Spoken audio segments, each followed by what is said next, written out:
When Trevor arrived at our doorstep, I hadn't seen him in nearly 5 years.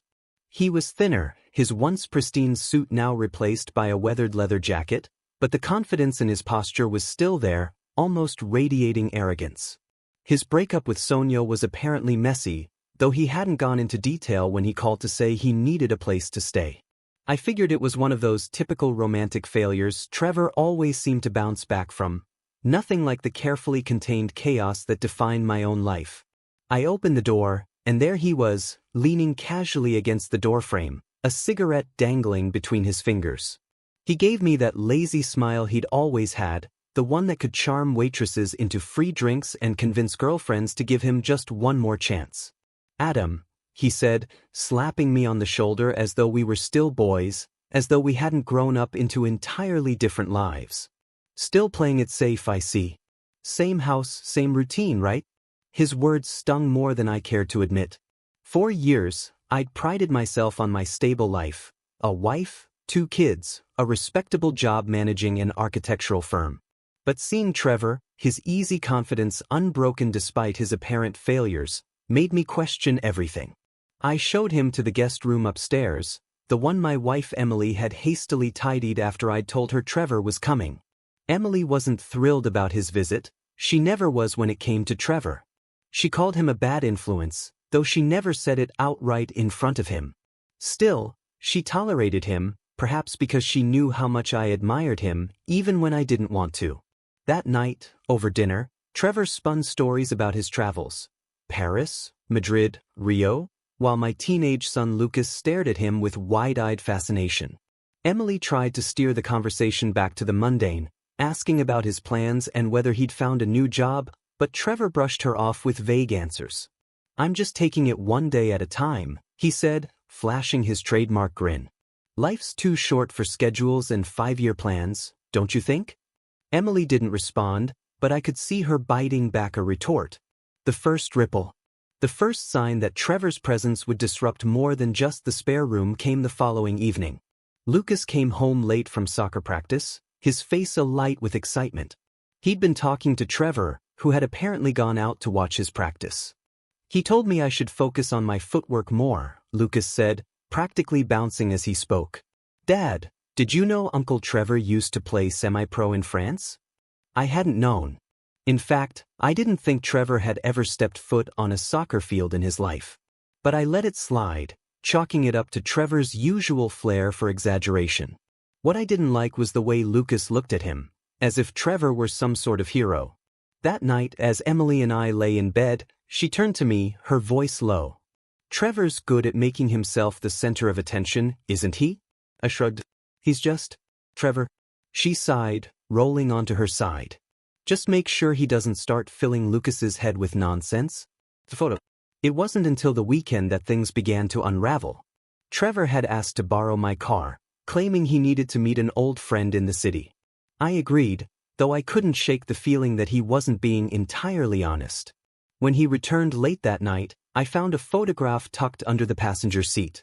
It was an old Polaroid of a young woman sitting on a beach, her face turned toward the camera with a wistful smile. The edges of the photo were worn, as if it had been handled often. "Who's this?" I asked casually when Trevor walked into the living room. His reaction was immediate. His easy demeanor stiffened, and he snatched the photo from my hand. "No one," he said quickly, shoving it into his pocket. "Just someone I used to know." But the look in his eyes told me otherwise. For the first time since his arrival, Trevor seemed rattled, almost vulnerable. I let it go, but the image of the woman lingered in my mind. The revelation. It wasn't until a week later that I discovered the truth. I came home early from work to find Trevor and Emily in the kitchen, their voices low but tense. They didn't notice me at first, and I stayed back, unable to move. "You can't just show up and pretend like it never happened," Emily was saying, her voice sharp. "Do you know how much you hurt him?" "I didn't come here to dig up the past," Trevor replied, his tone defensive. "I just needed a place to stay." "And you thought this was the best place for that?" Emily's voice broke, and I realized with a jolt that she was crying. Adam deserves better than this. He deserves the truth. My heart pounded as I stepped into the room. "What truth?" They both froze, turning to face me. Emily's face was pale, her eyes wide with guilt, while Trevor looked away, his jaw tight. Adam, Emily began, her voice trembling. I was going to tell you, but what? My mind raced, piecing together fragments of conversations, memories, moments I'd dismissed as insignificant. Tell me what? I demanded. Trevor was the one who answered. His voice was low, almost regretful. Emily and we had a thing. Years ago. Before you two were married. When Emily left the room that night, I sat across from Trevor in the dim light of the kitchen, the silence between us thick and unbearable. The photo was still in his pocket, but I couldn't stop thinking about it. His sudden unease, Emily's tears, it all gnawed at me, as though the very foundation of my life was beginning to crumble. I didn't mean for things to get messy, Trevor said finally, his voice low, almost a whisper. His words felt like a trapdoor opening under me, though I wasn't sure why. What's messy, Trevor? I asked, my throat tightening. You showing up here after years? Stirring things up with Emily? Or whatever the hell this is. I didn't even know what I was accusing him of yet. I just knew that his presence had sent my once stable life spiraling into something unrecognizable. And deep down, I hated how I couldn't bring myself to push him away. He rubbed the back of his neck, the same way he always did when we were kids and he got caught stealing Dad's cigarettes. But this wasn't some boyhood mistake. His eyes locked with mine, and for the first time, there was something raw there, something I couldn't name. It's complicated, he said, leaning back in his chair, his arms folding defensively. You wouldn't understand? I barked out a laugh, bitter and sharp. You think I don't understand complicated? I'm living it, Trevor. You crash into my life, my home, and now my wife's crying in the kitchen because of you. Try me. Explain it. But he didn't. Instead, he stood up abruptly, the chair screeching against the tile. I should have stayed away, he muttered, turning toward the door. This was a mistake. I should have let him walk out. I should have stood up, gone upstairs, and held my wife. But instead, I grabbed his arm before he could leave, my grip tightening without realizing it. Don't, I said, the word almost a growl. Don't just walk away. Not again. He stopped, his body tense under my hand. For a moment, he didn't turn, and I thought he'd pull free. But then he faced me, and the look on his face was one I hadn't seen in years. Vulnerability. Fear. And something else, something dangerous. What do you want from me, Adam? He asked, his voice barely audible. What do you think you're going to get out of this conversation? I didn't know. Maybe I wanted an apology. Maybe I wanted answers. Or maybe I just wanted to feel something, anything, that wasn't the hollow ache that had settled in my chest since he arrived. Tell me the truth, I said, my voice shaking. About Emily. About you. About why you came here. He laughed then, a bitter, hollow sound. The truth? You think you're ready for that? Before I could answer, he pulled his arm free, his fingers brushing mine for just a second too long. And something in that moment, something in the way he looked at me, the way his breath hitched, sent a shock through me. It wasn't anger anymore. It was something far darker, far more dangerous. I stepped back, my chest heaving as I tried to push the thought away, to bury it. But Trevor didn't move. He just stood there, watching me, his expression unreadable. Adam, he said finally, his voice soft, almost gentle. You need to let this go. For both of our sakes. But I couldn't. I didn't even know what this was, but I couldn't let it go. And when he reached out, whether to push me away or pull me closer, I'll never know, I didn't stop him. The first time it happened, it felt like the world was ending. Not just the guilt, though that was enough to tear me apart. It was the sheer wrongness of it, the way it felt both inevitable and impossible, like stepping off a cliff you hadn't realized was there. It started with a fight. We were in the garage, fixing up the old car Dad left me, the air thick with frustration. Trevor had been drinking, and I'd been stewing over Emily's accusations all day. One word led to another, and before I knew it, we were shouting, our voices echoing off the concrete walls. You think you're so perfect, he spat, his face inches from mine. Your little family, your perfect house, it's all a lie, Adam. You're not happy. You're just pretending. I shoved him harder than I meant to, and he stumbled back, his hand catching on the workbench. Don't talk about my family, I snarled, though the words felt hollow. He was right, wasn't he? I wasn't happy. I hadn't been for years. Trevor straightened, wiping his mouth with the back of his hand. Then he stepped forward again, his eyes blazing. What are you so afraid of? He asked, his voice low, almost a whisper. That someone might see you for who you really are? And that was it. The dam broke. I grabbed him by the collar, intending to push him away again, but somehow I ended up pulling him closer instead. The kiss was hard, desperate, full of anger and pain and years of unspoken words. When we broke apart, both of us breathing hard, I stepped back, horrified. This is wrong, I said, my voice shaking. I can't. But he cut me off, his hand gripping my wrist. Adam, he said, his voice raw. Don't lie to yourself. Not anymore. It didn't stop there. It should have, but it didn't. Every time I told myself it was the last, that I'd put an end to it, I found myself drawn back to him. It wasn't love, not in the way I loved Emily, or even the way Trevor claimed to have loved Sonia. It was something darker, something that fed on the cracks in my life and grew into an uncontrollable wildfire. We kept it a secret, of course. But secrets have a way of unraveling, especially ones as destructive as this. And when Emily found out, because she did find out, her devastation was unlike anything I'd ever seen. You've ruined us, she said, her voice breaking.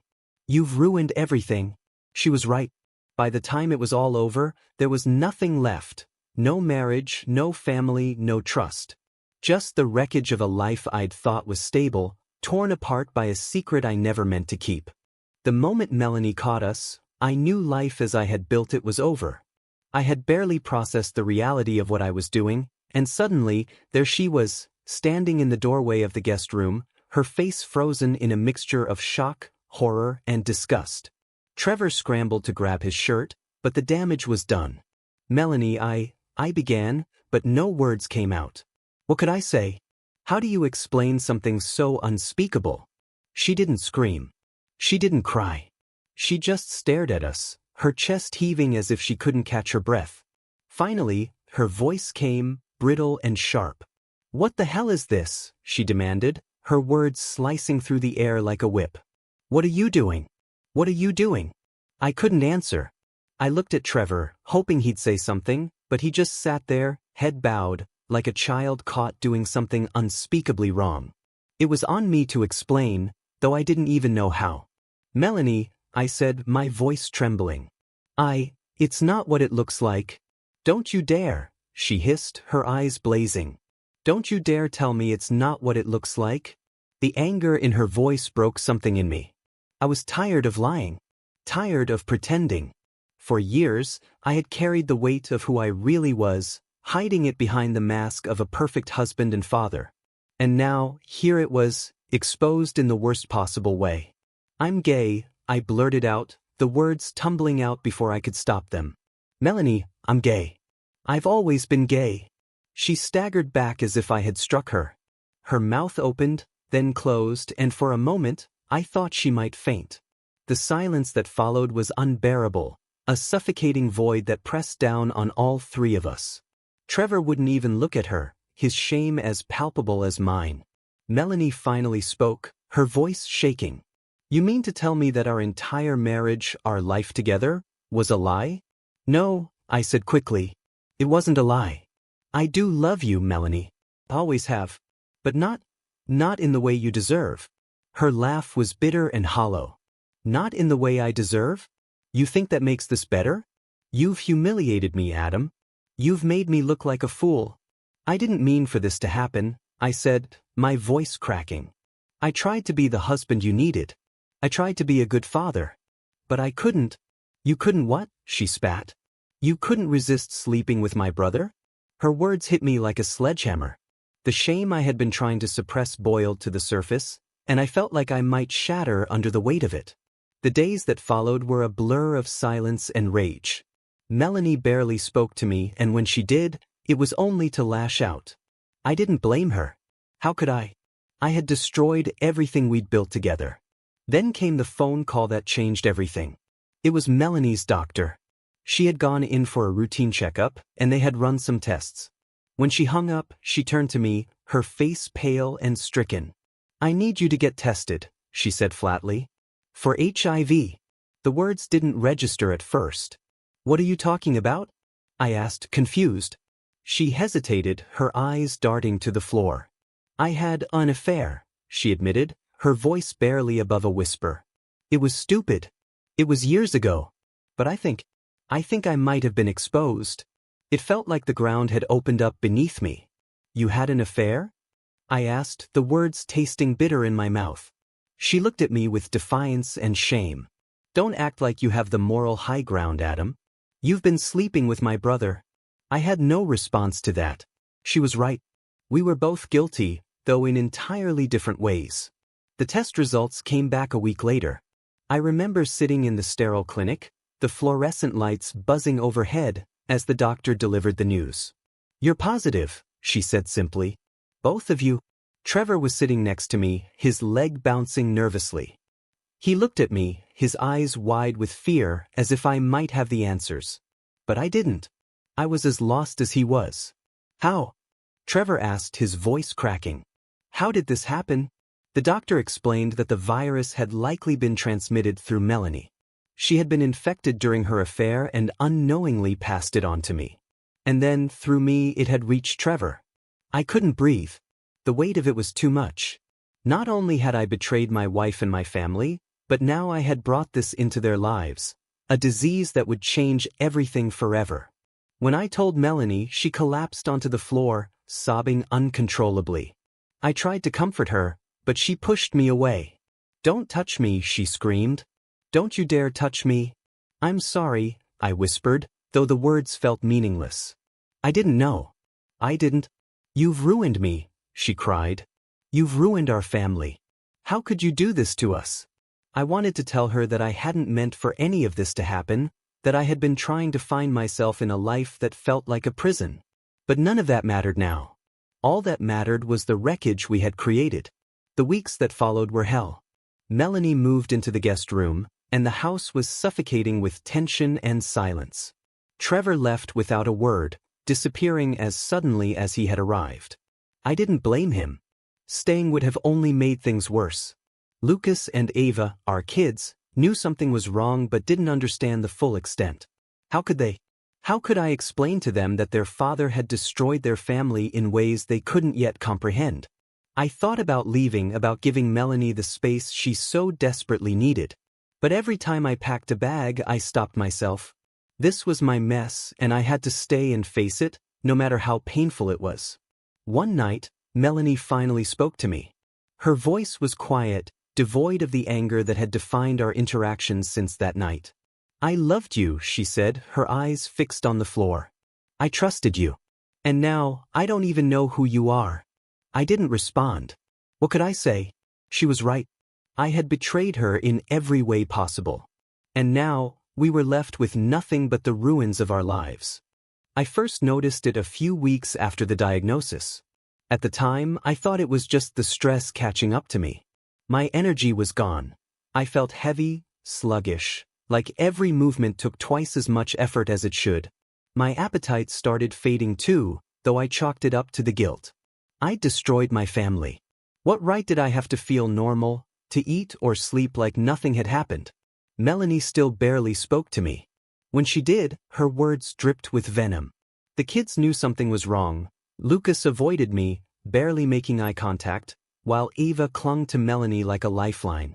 The house felt like a prison, every corner filled with the ghosts of what I'd destroyed. "You're not eating," Melanie said one evening, setting a plate of stew in front of me at the dining table. Her voice was cold, detached. She didn't sit with me, she hadn't in weeks. Instead, she stood by the counter, watching me. "I'm not hungry," I muttered, but the look she gave me was enough to make me pick up the spoon. I forced myself to eat, even though the taste turned my stomach. I didn't want another argument. We'd had enough of those to last a lifetime. As the days went on, my symptoms worsened. I started waking up with splitting headaches, my vision blurred. My stomach churned constantly, and I couldn't keep food down for long. At first, I thought it might be a side effect of the medication I'd started after the HIV diagnosis. The doctor had warned me about potential nausea and fatigue. But this was different. It wasn't just the physical symptoms, it was the way Melanie watched me, her eyes following my every move. She didn't say much, but there was a darkness in her gaze that made the hairs on the back of my neck stand up. One night, after another wave of nausea had me hunched over the toilet, I caught her standing in the doorway of the bathroom. She didn't say a word. She just stood there, her arms crossed, watching me as I retched. When I finally looked up at her, she turned and walked away without a word. The turning point came when I fainted at work. I was in a meeting with a client when the room started spinning. The next thing I knew, I was waking up in the hospital, a nurse adjusting the 4 in my arm. "Mr. Lawrence," the doctor said when he came in, his expression grim. "We've run some tests, and your condition is concerning. Your red blood cell count is dangerously low, and there are traces of arsenic in your system." "Arsenic?" I repeated, the word barely registering. How is that possible?" The doctor's expression didn't change. "It's not something you'd be exposed to accidentally, Mr. Lawrence. Is there anyone who might have a reason to harm you?" His question hit me like a brick to the chest. My mind immediately went to Melanie, but I pushed the thought away. She was angry, furious even, but she couldn't. Could she? When I came home from the hospital, Melanie was waiting for me. She didn't ask how I was or why I'd been admitted. Instead, she placed a plate of food in front of me, her expression unreadable. "Eat," she said flatly. I stared at the plate, my stomach twisting. The doctor's words echoed in my mind. Was it possible? Could the woman I'd loved for so many years, the mother of my children, be capable of something so horrific? "Melanie," I said, my voice shaking. "Is there something you're not telling me?" She didn't answer. Her silence was more damning than anything she could have said. I didn't touch the food. Instead, I went to bed, my mind racing. I knew I had to find proof. If I was wrong, I could ruin whatever fragile thread still connected us. But if I was right, I didn't want to finish that thought. The proof came sooner than I expected. One afternoon, while Melanie was out running errands, I searched the kitchen. In the back of the pantry, hidden behind a row of canned goods, I found a small vial of powder. The label had been scratched off, but the contents were unmistakable. My hands shook as I held it. The reality of what Melanie had been doing was too much to process. She wasn't just angry. She wasn't just hurt. She wanted me gone. I didn't confront her. I couldn't. Instead, I took the vial to the police, my heart pounding the entire way there. They took it seriously, more seriously than I expected. Within days, an investigation was underway. When they came to arrest her, Melanie didn't even deny it. She stood in the living room, her arms crossed, as the officers explained the charges. "You killed us," she said, her voice cold and flat. "You killed our family, Adam. I just wanted you to feel what you did to me." I wanted to argue, to tell her that I hadn't meant for any of this to happen. But what was the point? She was right. I had destroyed our family. I had betrayed her in ways she could never forgive. But poisoning me? Trying to kill me? It was beyond anything I could have imagined. The trial was a media circus. The details of our lives, my affair with Trevor, Melanie's revenge, the HIV diagnosis, were splashed across every headline. Everyone had an opinion, and none of them were kind. In the end, Melanie was convicted of attempted murder. I didn't attend the sentencing. I couldn't bear to see her face one more time, to confront the wreckage of what we had done to each other. Now, I sit alone in the house we once shared, the silence heavier than it's ever been. The kids stay with my parents most of the time. They haven't forgiven me, and I don't blame them. I barely leave the house anymore. My health is improving, but the scars, both physical and emotional, will never fully heal. Some nights, I lie awake replaying everything in my mind. The choices I made, the lies I told, the love I destroyed. And I wonder if things could have been different. If I had been honest from the beginning, if I had faced who I was instead of hiding behind a mask, would any of this have happened? I'll never know. All I have now are the memories, the guilt, and the hollow shell of the life I once thought was mine. I'm not here to tell you how I died. That part is over. The memories of my final moments are hazy now, a blur of weakness, confusion, and pain. What I can tell you is how it all unraveled after I was gone, how the lies, betrayals, and rage left nothing but destruction in their wake. When they arrested Melanie, she didn't resist.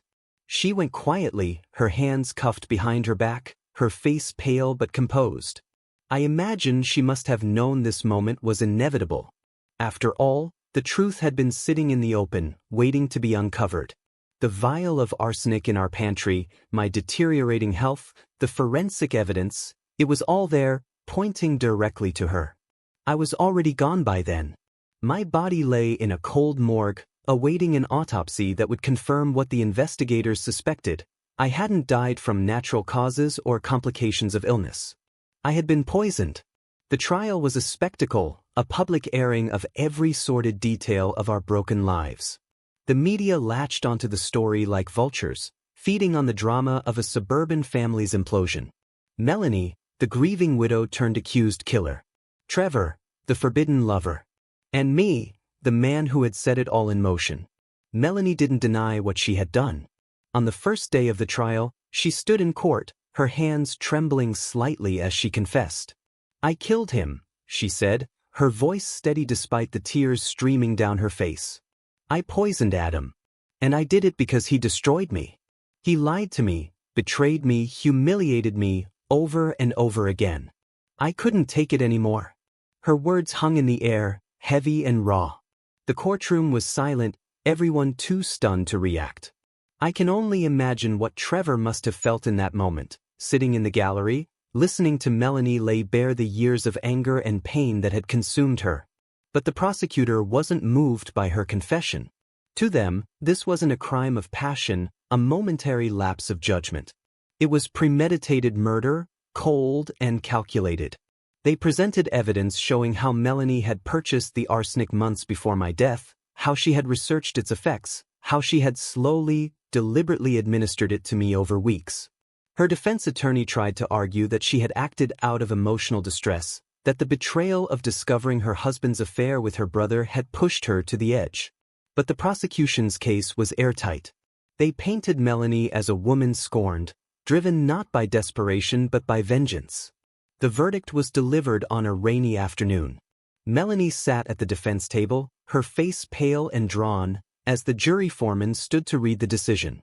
Guilty of second-degree murder, he said, his voice clear and emotionless. The sentence came quickly after that, 25 years in prison. Melanie didn't cry when it was announced. She didn't plead for mercy or claim injustice. She simply nodded as if she had expected nothing less. I wonder what went through her mind in those final moments of freedom. Did she think about our children, about how they would grow up without either of their parents? Did she think about me, about the years we had spent together before everything fell apart? Or was she simply relieved that it was all finally over? Trevor didn't attend the sentencing. I don't blame him. By then, he had enough to deal with on his own. The HIV diagnosis hung over him like a shadow, a constant reminder of what we had done and the price we had all paid. He tried to move on, I think, to rebuild his life, but the weight of it all was too much. I imagine Trevor spends most nights alone now, haunted by memories of what could have been. Maybe he blames me for dragging him into this mess, or maybe he blames himself for ever coming back into my life. Either way, the damage is done. The guilt, the trauma, the endless cycle of what-ifs, they're his burden to bear now. As for Melanie, she spends her days behind bars, surrounded by walls that echo with the sound of lives unraveling. I don't know if she regrets what she did. Maybe she feels justified, convinced that my betrayal deserved the punishment she dealt. Or maybe, in the quiet moments, she wonders if there was another way, if things could have been different. Our kids visit her sometimes, though less and less as the years go on. Lucas has grown into a man now, hardened by the loss of both his parents. Ava, still young when it all happened, has grown up too fast, forced to carry the weight of a broken family on her small shoulders. I wonder if they hate me, if they curse my name when they think of everything they lost. I wouldn't blame them if they did. My lies, my selfishness, my cowardice, They set the stage for all of this. I thought I was protecting them by hiding who I was, by pretending to be something I wasn't. But all I did was create a ticking time bomb, one that finally exploded and left nothing but devastation in its wake. Looking back now, from wherever it is that I exist, I can see the threads of our lives tangled together in a web of pain and deceit. Melanie, Trevor, me, we were all trapped, bound by lies we told ourselves and each other. And in the end, those lies destroyed us. I don't know if there's a lesson in all of this. Maybe it's a warning about the dangers of secrets, about the destructive power of betrayal and unresolved anger. Or maybe it's just a story, a messy, tragic story about flawed people who couldn't find their way out of the darkness. What I do know is this: there are no winners here. Just 3 broken lives and the echoes of what might have been.